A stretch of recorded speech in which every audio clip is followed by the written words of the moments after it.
우리는 지금 주일마다 계속해서 사도행전을 살피고 있습니다.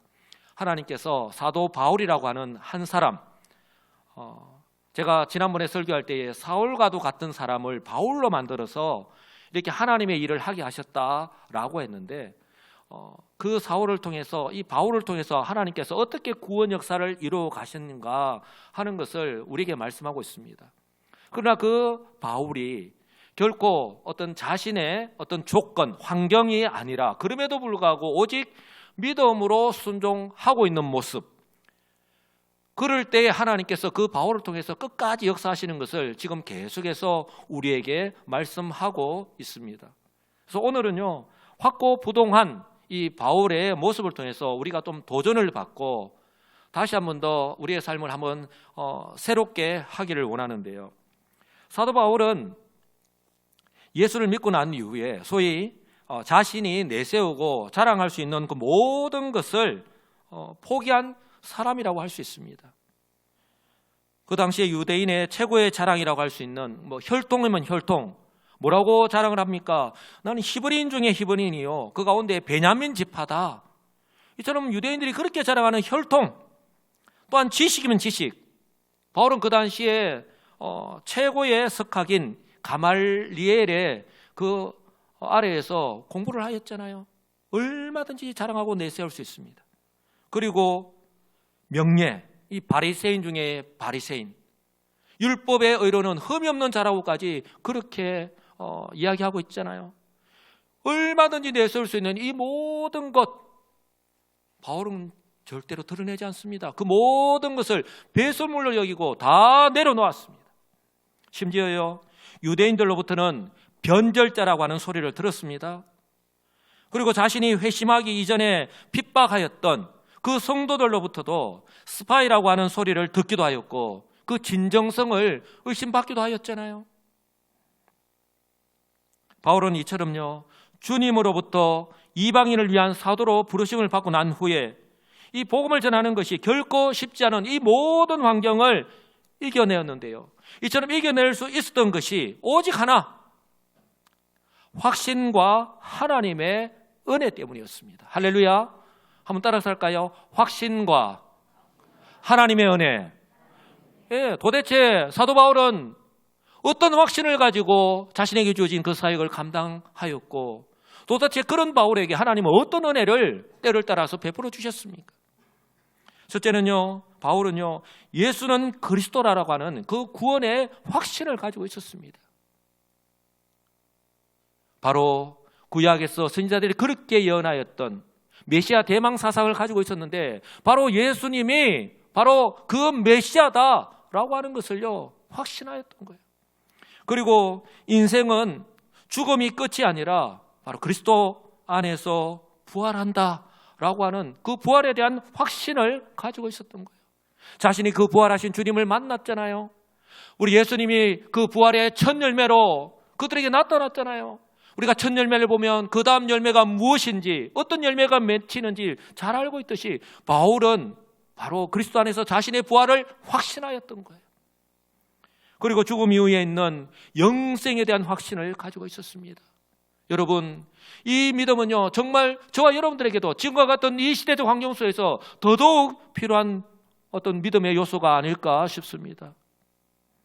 그리고 하나님께서 어느 곳을 가든지 또한 어떤 환경 가운데 가든지 바로 자신과 항상 함께 하신다라고 하는 이 임마누엘의 은혜에 대한 확신입니다.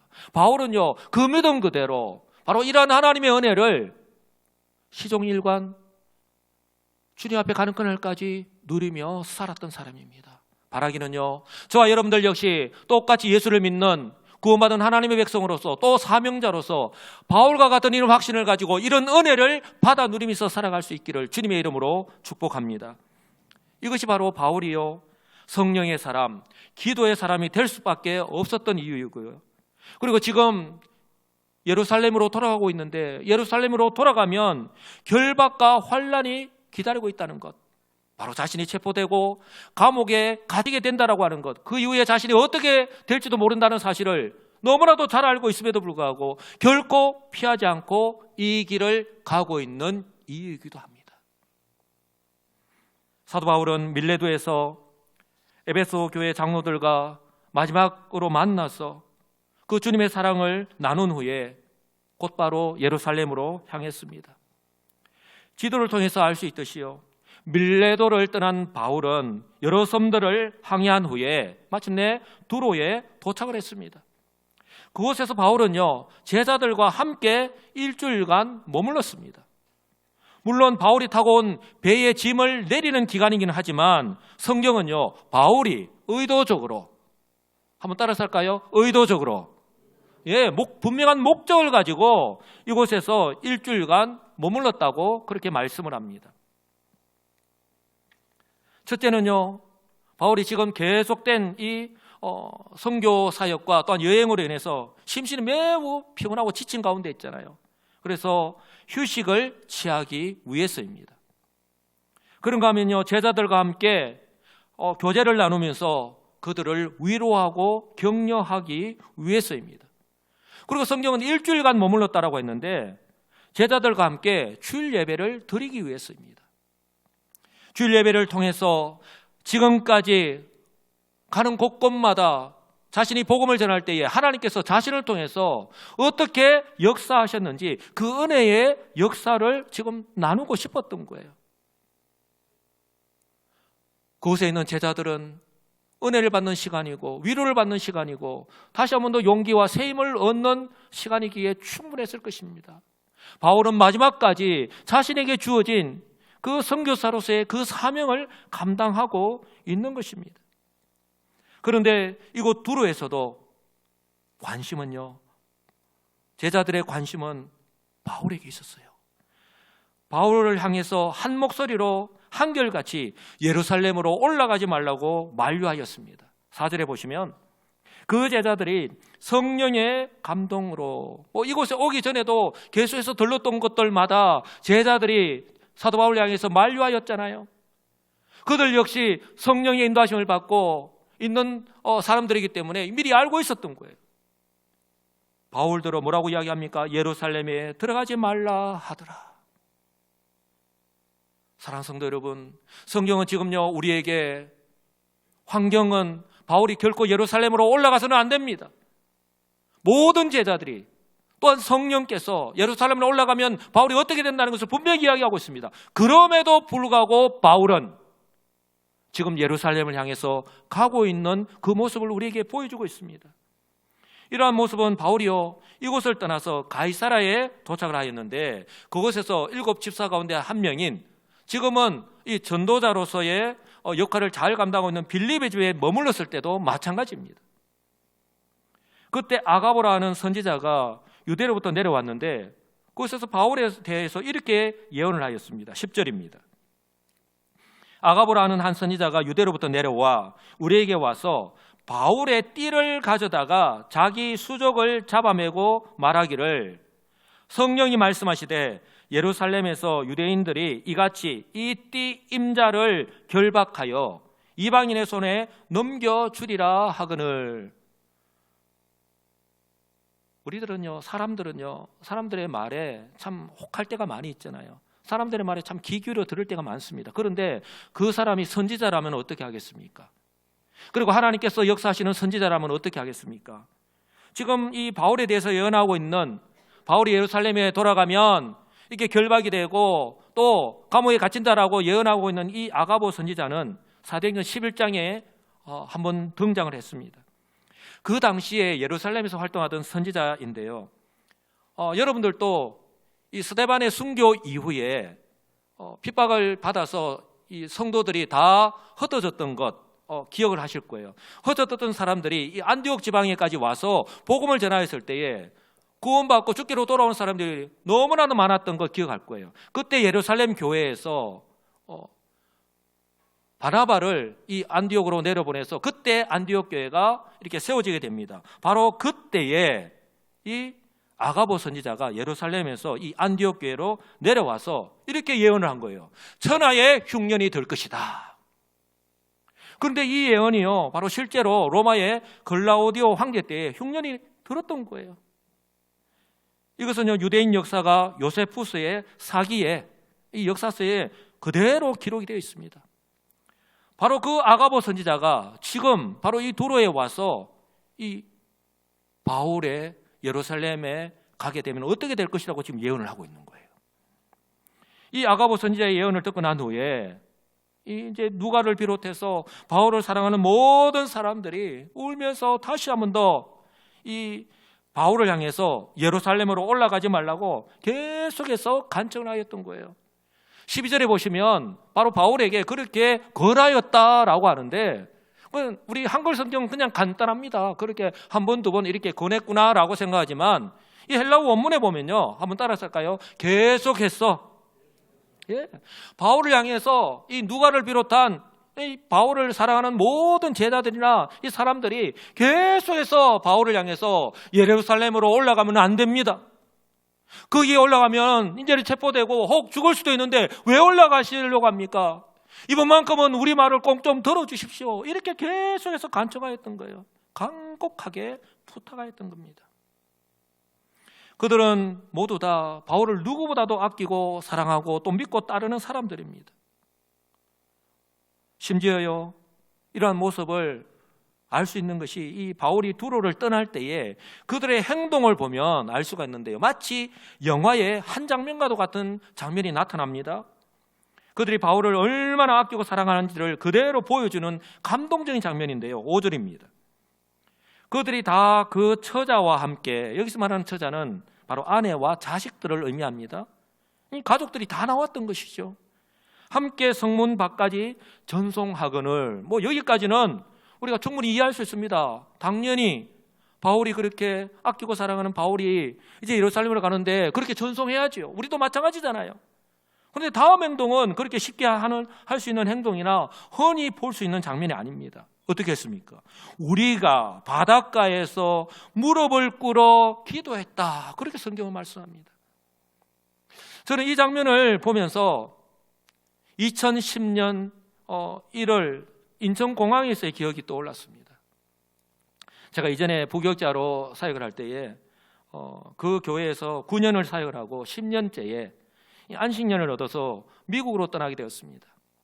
그때 정말 많은 성도들이 그 인천공항으로 나와서 기도해 주시고 이처럼 눈물을 흘리시면서 환송해 주셨는데 10년이 훌쩍 지난 시간이지만 지금 또 그때 그 시간을 잊을 수가 없습니다. 지금은요, 이런 장면을 공항에서 가끔 볼 수 있습니다. 그러나요, 2000년 전에는 복음이 이제 막 전해지고 있던 시기였기 때문에 또한 기독교를 바라보는 시선 또한 지금과는 확연히 달랐을 때입니다.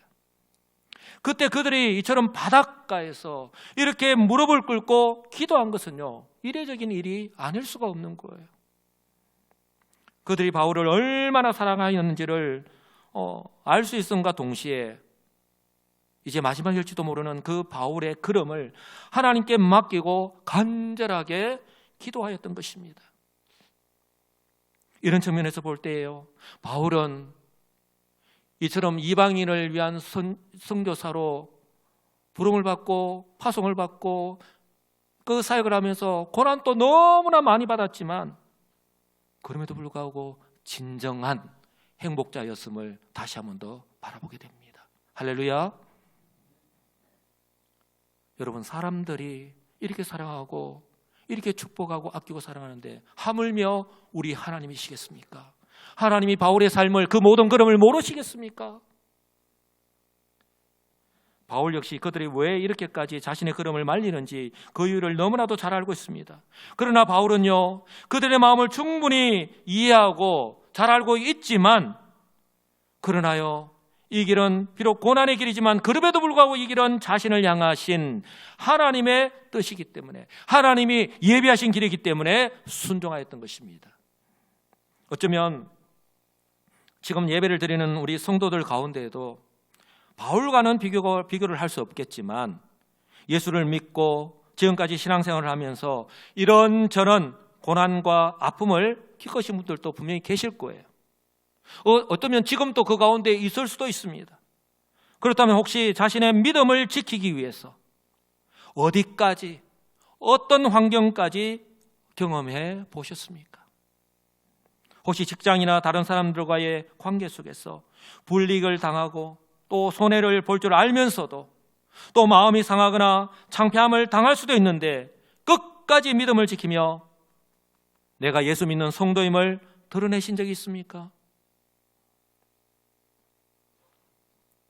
물론 바울 당시와 비교할 때에 지금은 시대와 환경은 다르지만 그러나 저와 여러분들 역시 바울과 동일하게 예수를 믿고 구원받은 한 사람의 성도이자 또한 사명자라는 관점에서 볼 때에 오늘 이 바울의 모습 속에서 한번 도전을 받고 또 내가 어떻게 이런 시대적 환경 속에서 살아가야 할지 답을 찾게 될 수 있기를 주님의 이름으로 축복합니다. 물론 제가 사명자라고 말씀을 드렸지만 그 당시 바울과는 사명이 다를 수 있지만 그러나 우리 역시 복음과는 뗄래야 뗄 수 없는 관계에 있기 때문에 바울과는 궁극적인 측면에서 같다라고 할 수 있는 것이죠. 먼저 바울은요, 지금 예루살렘에 가면 체포가 되고 감옥에 갇히게 된다는 사실을 너무나도 잘 알고 있습니다. 그렇다면 바울이 이처럼 피하지 않고 이 길을 가는 이유가 결코 피할 줄 몰라서가 아니잖아요. 이 길조차도 한번 따라서 할까요? 이 길조차도 이 길조차도 하나님의 뜻이 있고 또한 자신이 걸어가야 하는 길인 줄 알았기 때문에 바울은요 지금 순종하고 있는 거예요. 바울은 지금 순교를 각오하고 있습니다. 그렇다고 해서 바울이요 자신의 삶을 소위 될 대로 되라는 식으로 자신의 삶을 포기한 것이 아닙니다. 왜냐하면 바울은요 죽음이 결코 인생의 끝이 아니라고 하는 것을 확신하고 있었기 때문입니다. 바울은 죽음 이후에 부활과 또한 영생에 대한 확신을 가지고 살았던 사람이거든요. 이것은 정말 중요한데요, 이것은 죽으면 끝이라고 하는 이 세상 사람들의 사고와는 믿음과는 전적으로 다르잖아요. 어쩌면 우리 성도들 가운데서도 이것을 확신하지 못하는 분이 있을 수 있는데요, 이것이 왜 중요하냐 하면 바로 이러한 믿음이 그 사람의 삶을 통해서 그대로 나타나기 때문입니다. 우리도 지금 그 믿음 위에서요, 그 확신 위에서요 지금 또 살아가고 있는 거예요.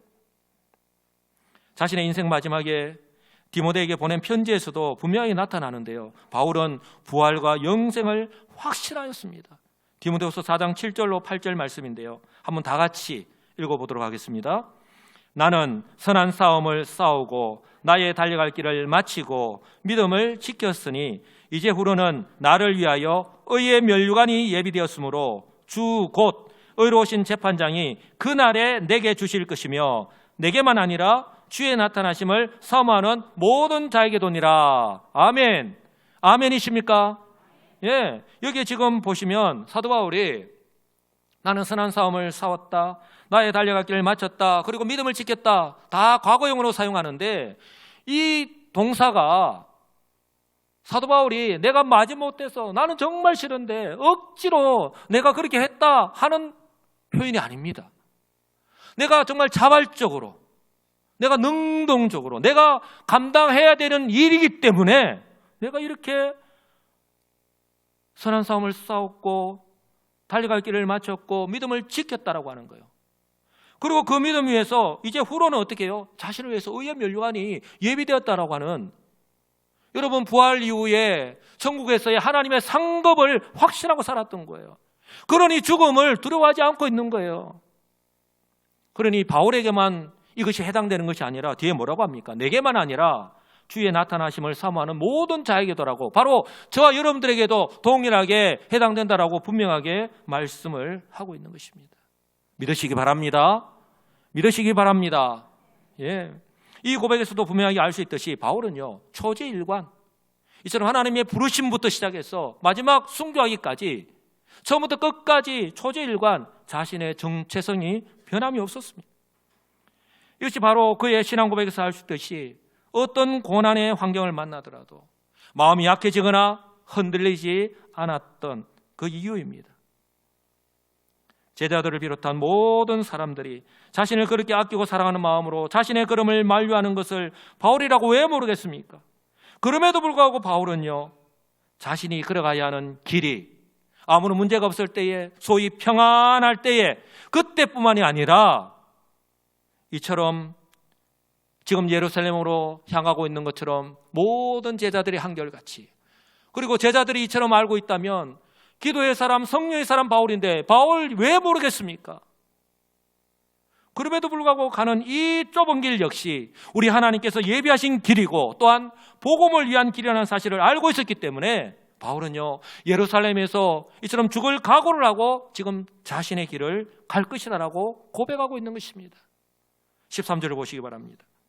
여러분이 어찌하여 울어 내 마음을 상하게 하느냐? 나는 주 예수의 이름을 위하여 결박당할 뿐 아니라 예루살렘에서 죽을 것도 각오하였노라, 분명하게 고백을 합니다. 이처럼 바울은요, 그 어떤 순간에도 그 어떤 환경 가운데서도 자신의 정체성을 잊지 않았습니다. 자신의 제자들이나 자신을 아끼고 사랑하는 사람들이 한결같이 만류하면 아마 저와 여러분들도 마찬가지일 거예요. 인지상정이라 마음이 흔들릴 만도 한데 바울은 조금도 흔들리지 않았습니다. 오히려 자신을 만류하는 그들을 향해서 이렇게 꾸짖고 있잖아요. 13절인데요. 바울이 대답하되 여러분이 어찌하여 울어 내 마음을 상하게 하느냐? 내가 지금 예루살렘에 가면 체포가 되고 감옥에 갇히고 내 인생이 어떻게 될지도 모른다는 것을 내가 모를 줄 아느냐는 거예요. 그런데 여러분들이 왜 내 마음을 이렇게 약하게 하느냐는 거예요. 내 마음을 더 이상 흔들리게 하지 말라는 거예요. 사랑하는 성도 여러분, 여기서 저와 여러분들이 한번 생각해 볼 것이 있습니다. 바울이 그 어떤 환경 가운데서도 흔들리지 않고 이처럼 초지일관한 모습과 확고부동한 신앙의 태도를 견지할 수 있었던 이유가 바울이 저와 여러분들과는 다른 사람이기 때문일까요? 여러분도 그렇게 생각하십니까? 결코 그렇지 않습니다. 바울 역시 저와 여러분이나 똑같이 육신의 연약함을 가지고 있는 사람입니다. 결코 바울의 모든 조건이 완벽하였기 때문이 아니라 환경이 좋았기 때문이 아닙니다. 바울이 자신의 입으로 고백하였잖아요. 내가 이 모든 수고를 다른 사람들보다 더 많이 하였잖아. 내가 한 것이 아니라 오직 하나님의 은혜로다. 바울의 이 고백이 저와 여러분의 고백이 되어야 하지 않을까요? 단적인 예로 바울이 건강한 사람이었기 때문에 1차, 2차, 3차 선교여행을 할 수 있었던 것이 아니라고 하는 사실입니다. 이전에 고신대학교 신학과에서 역사신학을 가르치셨고 은퇴하신 후에 지금은요 백석대 석좌 교수로 계시는 이상규 교수님, 저도 이 교수님 밑에서 또 공부를 한 적이 있는데요. 그분이 기독교 연합신문인 아이굿 뉴스의 기관 그 글에 의하면 이 바울이 선교여행을 한 거리가 약 2만 킬로 정도에 달한다고 합니다. 2만 킬로. 뭐 놀라지도 않죠. 우리는 차를 타고 뭐 자가용을 타고 2만 킬로 뭐 달리는 거야 뭐 우리가 몸이 뭐 얼마나 피곤합니까? 그 당시 2만 킬로입니다. 이것이 어느 정도냐? 지구의 절반 거리에 해당한다고 합니다. 그리고 서울 부산 간 고속도로를 50번 이렇게 왕복 이동한 거리입니다. 여러분, 바울이 지금 내가 시간을 내어서 여유롭게 여행을 다닌 것이 아니잖아요. 온갖 핍박을 당하면서 죽음의 그 위기를 넘어가면서 복음을 전하였잖아요. 물론 중간에 배를 이용하기도 했지만 대부분 걸어서 이동하였습니다. 지금처럼 교통수단이 발달된 것도 아닌데 걷고 또 걸어서 사역할 수 있었던 것은 바로 사도 바울이 그렇게 고백하고 있듯이 오직 하나님의 은혜인 줄 믿습니다. 하나님의 은혜입니다.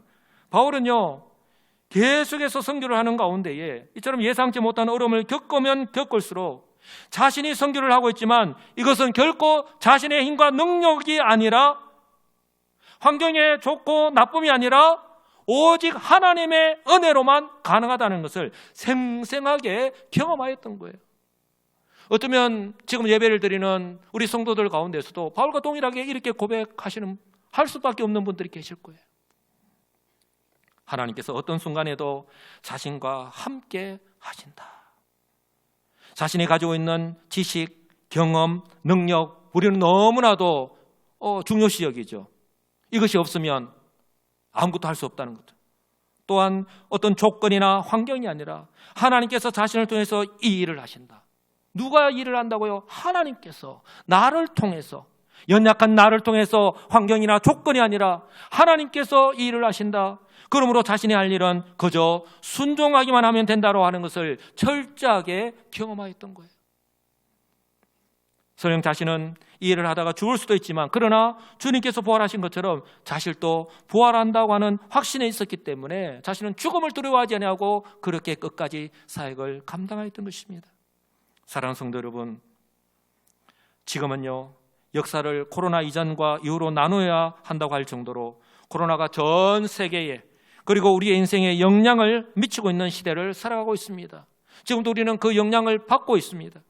그 가운데에 저는요, 하나님의 은혜로 구원받은 성도로서 우리에게 지금 가장 소중한 것이 무엇일까? 지금 이때에 하나님이 지금도 동일하게 역사를 주관하고 계신데, 지금 이 땅에 있는 교회와 우리 성도를 향하신 하나님의 뜻이 무엇인가? 정말 우리가 어디에 포커스를 맞춰야 할까? 한번 좀 생각해 볼 수 있기를 원합니다. 그래서 저는요, 우리 성도들이 다른 것을 다 차치하고서라도 신앙생활에 한번 포커스를 맞출 수 있기를 원합니다. 혹시 이거 아십니까? 저와 여러분은요, 바울보다 더 큰 은혜와 복을 받았습니다. 예, 지금 정확하게 한 3분 정도 아멘 하셨는데, 여러분, 저와 여러분은요, 바울보다 더 큰 은혜와 복을 받았습니다. 예, 그 무엇보다도 지금이 그 어느 때보다 어렵고 힘들지만 그때와 비교할 수 없을 정도로 훨씬 더 좋은 환경 속에서 우리가 생활하고 있잖아요. 신앙생활을 하고 있잖아요. 우리가 살아가고 있는 생활, 이 환경은 차치하고서라도 신앙적인 관점에서 볼 때도요, 우리는 하나님의 계시가 완성된 신구약 성경을 가지고 있습니다. 그때 바울이 확신을 가지고 복음을 전하는 그 시대와는 완전히 다르잖아요. 그리고 우리는요, 바울처럼 생명의 위협을 느끼면서 복음을 전하고 교회를 세우는 개척자가 아니잖아요. 이미 바울이 뿌린 복음의 씨앗으로 인해서 2000년이 지나는 가운데에 하나님의 말씀대로 땅끝까지, 즉 나라마다 종족마다 동네마다 교회가 없는 것이 없을 정도잖아요. 지난 주일 오후 예배 때에 소수민족인 이 중국의 위구르 자치족에서 사역하고 계시는 선교사님이 오셔서 설교를 하셨죠. 지금과 같은 때에도 미전도 종족의 언어로 성경 번역이 계속해서 이루어지고 있고요. 비록 복음을 전하기는 어려운 환경이고 또 구원의 열매는 적지만, 그러나 그럼에도 불구하고 복음은 다양한 모습으로 계속해서 전해지고 있다라고 하는 사실입니다. 그리고 불과 140여 년 전에 개신교 복음이 우리나라에 들어왔잖아요. 그런데 지금 우리나라의 모습은 어떻습니까? 지금 현재 교회가 얼마나 많습니까? 여수시만 하더라도 등록된 교회가 850개가 넘는다라고 합니다. 그리고 그 무엇보다도 바울이 믿고 바울의 걸음을 인도하였던 성령님, 그 성령님을 저와 여러분들 역시 받았습니다. 예, 그 증거가 바로 저와 여러분이 복음을 듣고 예수를 믿고 지금 예배를 드리고 있는 것입니다. 하나님 말씀을 전할 때에 그 말씀이 들리고 깨닫고 마음을 새롭게 할 수 있는 이유입니다. 예수님이 제자들에게 공생의 사역 기간 중에 말씀을 전할 때에 제자들이 전혀 알지 못하고 깨닫지 못했잖아요. 우리 주님이 말씀하셨잖아요. 자신이 십자가에 죽고 부활하고 난 후에 성령이 그들에게 임하면 그때 그들이 깨닫게 될 것이다라고. 지금 저와 여러분들은 그 은혜를 누리고 계시잖아요. 그렇다면 지금 현재 저와 여러분이 성도로 또한 사명자로 살아가는데 도대체 무엇이 문제입니까? 저와 여러분이 바울이 아니기 때문입니까? 다시 한 번 더 말씀을 드리지만 바울은요, 복음을 위해서 특별하게 부름을 받은 것 외에는 우리와 결코 다른 것이 없습니다. 적어도 우리보다는 더 고난을 받으면서 생활한 사람입니다. 우리가 1세기 당시에 바울이 아니기 때문이 아니라 바울로 살아갈 수 없기 때문은 아닌지, 그런 의지와 그런 마음, 한마디로 축약을 한다면 그런 믿음이 없기 때문은 아닌지 모르겠습니다. 하나님은 결코 우리가 바울로 살아가기를 원하지 않습니다. 단지 이때에 우리가 교회로 세우신 이때 우리 각자에 허락하신 그 은사를 따라서 이 교회 안에서 우리 교회를 향하신 하나님 뜻을 깨닫고 믿음으로 살아가기를 원하시는 거예요. 사랑하는 성도 여러분, 다시 한 번 더 말씀을 드립니다. 바울은요, 기도의 사람, 성령의 사람이었습니다. 바울이 왜 이렇게 확고부동한 삶을 살아갈 수 있었을까? 바울은요, 기도의 사람, 성령의 사람이었습니다. 정체성이 확고하였습니다. 결코 흔들리지 않았습니다. 사역 가운데에 삶의 우선순위가 결코 변함이 없었습니다. 자기 앞에 놓인 환경에 따라서 일이 일비하지 않았고 그 마음이나 뜻이 초질관 변함이 없었습니다. 모든 일을 할 때, 한번 따라서 할까요? 모든 일을, 사도 바울에게는요, 큰 일도 작은 일도 없었습니다. 그 모든 일을 내 생각이나 내 뜻대로 하는 것이 아니라 항상 성령을 의지하고 기도하고 난 후에 하나님의 뜻이 이것이라면 자신이 세운 아무리 완벽한 계획이라도 자신의 뜻이라도 내려놓았습니다. 내려놓고 하나님의 뜻에 순종했습니다. 그러니 바울의 이 예루살렘의 행을 만류하던 누가를 비롯한 모든 동역자들이, 제자들과 사랑하는 사람들이 바울의 마음이 이렇게 확고부동하다는 것을 재차 확인한 후에 이제 더 이상 아무런 말도 하지 않았던 것이죠. 그리고 바울을 통해서 하나님의 뜻이 이루어지기를 원한다고 고백하면서 바울을 위로하고 격려하였습니다. 14절입니다. 그가 권함을 받지 아니하므로 우리가 주의 뜻대로 이루어지이다 하고 그쳤노라. 성도의 삶이 어때야 하는지 오늘 바울을 통해서, 또한 바울을 사랑하는 그 제자들, 그 성도들의 모습을 통해서 우리에게 이 14절에서 그대로 또한 보여주고 있습니다. 그리고 바울은 이제 성령의 인도하심에 순종하여서 예루살렘으로 올라갔습니다. 말씀을 마무리하면서 코로나가 2년 이상 지속되고 있고 그 영향이 고스란히 우리의 삶 가운데 나타나고 있는 지금과 같은 때에 비록 어렵고 힘들지만 고군분투 노력하시는 성도들이 되시기를 주님의 이름으로 축복합니다. 사랑하는 성도 여러분, 적어도 주 예수를 믿고 구원받은 것을 믿고 확신하는 성도라면 성경을 몰라서 구원의 확신도 없이 환경에 따라서 이리저리 우왕좌왕하면서 살아가지 않기 위해서라도 하루에 10분만이라도, 한번 따라서 할까요? 10분만이라도, 여러분 10분은 아무런, 진짜 우리가 마음만 먹으면 10분은 얼마든지 낼 수 있잖아요. 그럼 하루에 10분만이라도 성경 읽기를 시도해 보시기 바랍니다. 하나님께서 우리에게 성경을 주신 이유잖아요. 이 성경 안에 우리가 구원을 받고 구원받은 성도로서 어떻게 살아가야 될지, 하나님께서 어떻게 구원 역사를 이루어 가시고 지금 또 교회를 통해서 어떻게 그 구원 역사를 이루어 가시는지 이 성경에 다 기록이 되어 있잖아요. 여러분, 아는 것이 힘입니다. 여러분, 아는 만큼 믿을 수 있습니다. 믿는 만큼 순종할 수 있습니다. 그리고요, 자녀가 부모에게 이런저런 이야기를 할 때에 어느 부모가 그 자녀의 말을 외면하겠습니까? 내 마음에 들지 않더라도 그 자녀가 하는 말을요 다 듣고 내가 부모로서 어떻게 하는 것이 우리 자녀를 위한 것인지 또 돕는 것인지를 생각하잖아요. 그리고 도와주듯이 저와 여러분을 독생자 예수 그리스도의 핏값으로 구원하시고 당신의 자녀 삼으신 하나님도 마찬가지입니다. 지금이 어렵고 힘들다고 해서, 물론 이 자리에 지금 예배를 드리는 우리 성도들 또한 지금 처한 환경이 다 다릅니다. 그러나 여러분, 우리 하나님은 우리를 예수 그리스도를 믿음으로 구원받고 나니 우리 너 혼자 알아서 살아가라고 내팽겨 놓지 않으셨잖아요. 바울이 확신하였던 것은 임마누엘의 하나님. 우리는 우리의 삶 가운데서 너무 그 가운데 집중하다 보니 우리 하나님의 음성을 듣지 못하고 하나님 나와 함께 하지 못한다고 느낄 뿐인 거예요.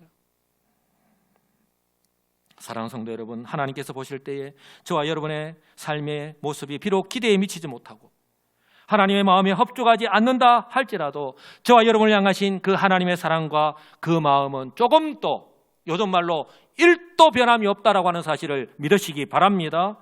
그러므로 바울처럼요, 오직 믿음으로 하나님께 기도할 때에 그것이 어떤 것이라 할지라도 외면하지 않으시고 한심하다고 하지 않으시고 다 들어주신다라고 하는 것을 믿으시기 바랍니다.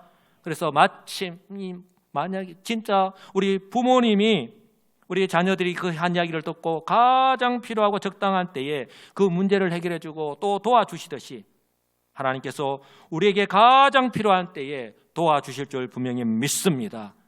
그러므로요, 올 한 해 우리가 질전사항 가운데 하나님 이 일하세요 운동, 나와는 상관이 없다라고 여기지 마시고 한번 시도해 보시기 바랍니다. 바라기는 저와 여러분들 역시 예수 그리스도를 믿는 성도라면 바울이 확신하였던 그 구원과 영생이 이미 주어졌음을 확신하시기 바랍니다. 그래서요, 우리 앞에 놓인 환경 때문에 아무것도 하지 못한 채로 살아가는 것이 아니라 비록 힘이 들고 때로는 손해를 보고 때로는 자존심이 상하는 일도 경험할 수 있지만 여러분, 기도하는 것부터 말씀을 읽는 것부터 시도하시면서 올 한 해 우리 교회에 주어진 사명을 위해서 최선을 다하시는 우리 성도님들이 다 되시기를 우리 주 예수 그리스도의 이름으로 간절히 축복합니다. 아멘.